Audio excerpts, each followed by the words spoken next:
আসসালামু আলাইকুম।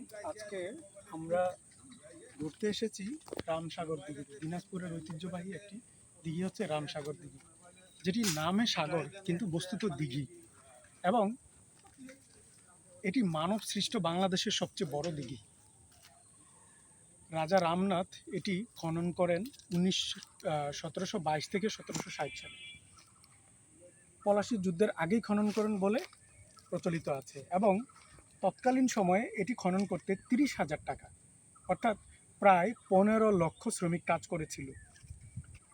এবং এটা নিয়ে অনেক প্রচলিত কথা রয়েছে এই সাগরটি খনন করা নিয়ে। যেন একটি প্রচলিত এই এলাকার কথা হচ্ছে, এটি রাজা প্রাণনাথ খনন করেন এবং তিনি স্বপ্নে দেখতে পান এখানে তখন পানি ওঠেনি। তখন তিনি স্বপ্নে দেখতে পান যে উনি যদি ওনার ছেলে রামকে এখানে বলিদান করেন তাহলে এখানে পানি উঠবে।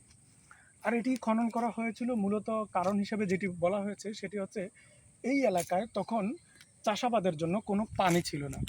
পরে প্রজাদের দুঃখে রাজা প্রাণনাথ এই দিঘিটি খনন করেন চাষাবাদের জন্য, কিন্তু যখন পানি ওঠেনি তখন রাজা তো মর্মাহত হন। পরে উনি ওনার ছেলেকে রাজা তখন তার ছেলে রামকে বলি দেওয়ার জন্য এখানে নিয়ে আসেন, এবং সকালবেলা নিয়ে আসার পরে ঘোড়ায় করে যখন নিচে নিয়ে যান তখন পানি উঠতে শুরু করে এবং তার ছেলেকে আর খুঁজে পাওয়া যায়।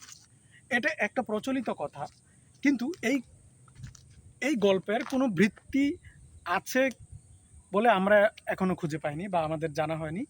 এটার কোনো ভিত্তি নেই।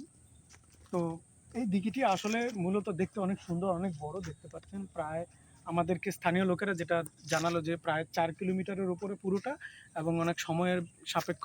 এটা যদি আপনি ঘুরতে চান পুরোটা, প্রায় 100 থেকে 120 টাকার মতো লাগবে যদি আপনি এখানে ভ্যান চালকদের দ্বারা যদি এটা ঘুরেন।